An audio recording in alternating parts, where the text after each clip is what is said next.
بسم الله الحمد لله والصلاة والسلام على رسول الله صلى الله عليه وسلم. السلام عليكم ورحمة الله وبركاته. دقالك إيران وإسبدلي لكن ترامب ولا اسم بدلين هذا الذي سه أرنت أصدق تاجنا إيسيان كأدب دقانيسا ترامب إيران مراكب تي شدالك أو بوحة أو أي ديارسي أياه مراكب كوير ري أرنت أسي أنا زوج تاجد دون سياسة سكري إيسامين تكررانيسا ترامب أو عريسان إيطاليا أما تريانيجا محوليهاي وأزدو تاجن أيضا سياسة سكري أن سكوب بلون الروشكا هي إيران أرنتن وحرتوا استراتيجيات وين أنا عادي هين أخبار تسيد أقرنتها هدي أجرتنا وعنده كرنا هدي إيران وحبك ما هاللعبين هدي إيران ستيل وحياليه أي جاينا كربتي هليسو أو روشكا كربتي هليسو هذا عادي ماهن يبعون خواتين صاري أو صاري كرب وأخبار شيء يسام إن روشكي إيران أي كوهشيين مرن كدوان كان هرمز أو أصومره أما الله صومر سي إيران خلب كميليتري أبا هنتهي روشكا مركو حسميي مرن كاسي وح على وحي essential أو military hardware معناها كسابسن قلب كميليتري أو ولبا كو أبا هذا بدنتها إيران إنه أصومريو وحين ليه مركا إيران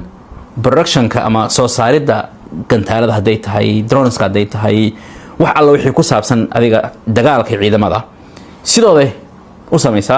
maxaa yeelay markii caqabadan dhacday oo Hormuz wada kale sameysteen ayaga Ruushka marka Ruushka waxa ka go'an sida warbaahintan ay sheegayso in Iran oo garab istaago maxaa yeelay wax badan aysan ka caawisa dhinaca kale sawirkan ayaa la soo bandhigay oo aad ku xanuun ka badan waa jaamacad kamid jaamacadaha Gaza طبعا إسرائيل بربرسي wax jaamacad ah iyo wax iskuul ah kuma yaala Gaza sida dadka ardaydan waxay galaas ahaan u fadhiyaan banaankaasi xeebta dhinaceeda saad arkaysaan waxa ay dheheen marka qoladan The Independent wherever there is a teacher a student and a book meel walbo macallin iyo arday iyo buug u yaalo waa jaamacad waa meel goob waxbarasho anaga sootaan dhihi jirnay ama la dhaho ilaa hadda tan wajisa dabcan san filaayo geedaha hoostiisa wax lagu barto marka Israa'iil ma aynan dilin ruuxdooda iyo rabitaankooda dhismo caadi ah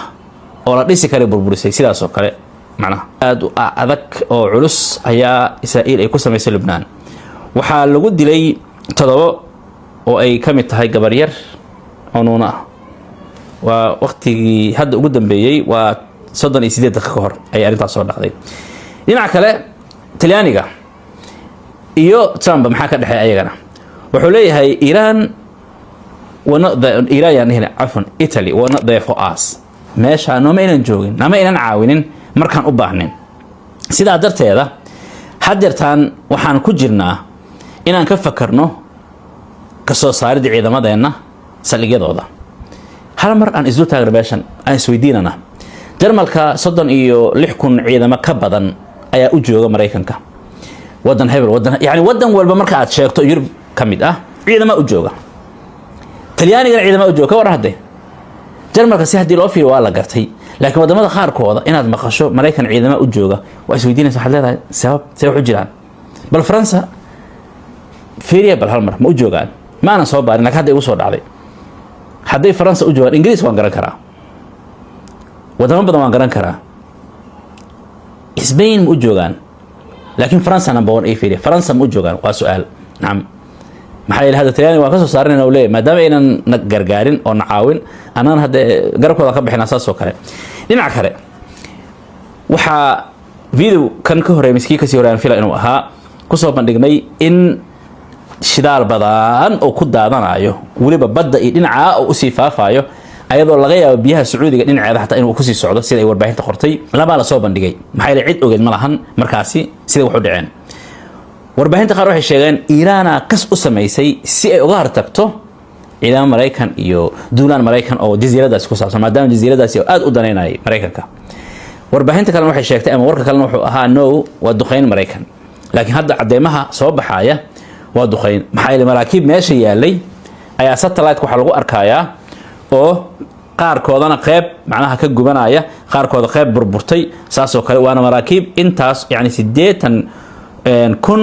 oo barmiil shidaal qayb iyo qayb ay u saarnaayeen taasa waxay keentay marka waa maxay in shidaalkan oo sidaa ugu daato xeebtaasi dhinaca jasiiradaasi hadday arintan sida ku ahaato oo waliba yani aan la xakamayn waxa laga baqrin qabaa in dhinaca Sacuudiga u gudbo bal bahalada ku jira ee xayawaanaadka badda ku jira ayaa halis ku gali kara kuna laan doona kuna dhamaan doona yani sida ay sheegayaan haddii aad awlaadaada jeceshahay waalid qurbahana ku nooshahay doonaysa inaad ilaahay ku xidho kuna soo duceeyaan maalintaad dhimato haata ku barbaari barashada quraanka kariimka oo macadkan alfurqaan online keen awlaadaada waxay ku barayaan muddo aad u kooban xifdiga quraanka kariimka tasiixa iyo tilaawada barashada qorista iyo akhrinta higaada luqadda carabida barashada culumta shareecada islaamka tarbiyada sana islaamka iyo barashada luqadda carabida iyo waliba afkeena Soomaaliga waxaana dhigaya macallimiin rag iyo dumar isugu jira fasalada la qaadanayaan waa fasalada caruurta iyo waliba dadka waaweyn haatan ka wac teleefanada shaashada kaaga muuqda dhinaca kale Trump idaacada The Independent ama journalka The Independent horta aad iyo aad ugu karan yahay Trump si aan ku soo dar maxay ilaa hadda warbixintii ugu dambeysay cid soo saartay jugtii weyneed ee gaartay saldhigyadii Mareykanka ee la burburiyay waxay ahayd CNN-ka kadib ay warbaahintii ku ordeen oo meeshii aadeen oo soo baareen wixii la midka CNN-ka wuxuu qoray marka the war itself has changed dagaalka caadi ahaan waa isbedelay waxay leeyihiin oo qoraalka uu qoray waxa weeyaan one of the shocks macnaha wixii naxdinta lahaa ay dhac waxa kamid ah oo la yaabay xoog Iran ay la soo baxday iyo in Mareykanka ugu qasbanaaday ceasefire inuu qaato macnaha xabajoojin inuu qaato haba qaato labada dhinac waxay isku sameeyeen each side has imposed costly blockade on the other qofka kale ama wadanka kale wuxuu ku soo rogay cunaqabatayn qiimo badan oo jug ah ku dhufanaysan kale tusaale Iran caalamkii oo dhan ay dharbaaxsho ku dhufatay shidaalkii halka u gashay Marinka Hormuz wax walbo badeeca shidaal ma ahan qalabkii dhismaha qalabkii wax walba sheeg wax walbo badeeca ay badda mareysay halkan ay qabatay waxa ugu daran dabcan shidaal ha ahaado laakiin adduunkii oo dhan dhaxday u fariisatay ayadiina waxa Mareykanka uu ku sameeyay maraakiibteed inuu yiri wax maraay malaha ar marka labadaba cunaqabateen yani ama cunaha isqabteen okay arintaasi marka maxaa dhacay aad u jeedaa isbedel dhacay laba qof ama laba dawladood oo dagaalamay beerka iska tumay Mareykanka oo gambar gacan lagu fariisay waa sida warbixinta u qoran tahay laakiin but the Trump's talking points have stayed the same laakiin hadaladii Trump oo ku celcelin jiray waa isa sidooda wuxuu taagan yahay wali macna waan guulaysanayna annaga guulaysanay mar dhow ayaa guusha dhamaanaysa hadirtan Iran maxaan ku dhahay wayna toogaysa Iran dhanbaal noo soo dirtay oo isdhiibi rabta Iran-ka nagu soo wareejin rabta inta hadaladii maalintii ugu horeysay iyo sidaas oo kale regime change aan sameynay maalintii ugu horeysay ilaa hadirtan same talking points ayuu leeyahay hadaladii oo isku midkii ah dagaalkii isbedelay waxay leeyihiin marka la fiiriyo waxa dhacay iyo waxa Trump uu taagan yahay waa laba aduun Trump wuxuu taagan yahay gool iyo raysme iyo wixii la midka ah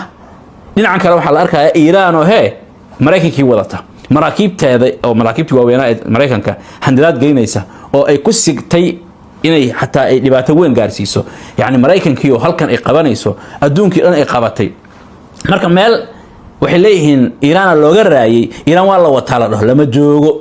adduunkii oo isbedelay dagaalku isbedelay Trump maxaa kugu dhacay isbedeshada amal waaqic oo imo runta sheeg amal saas oo kale balse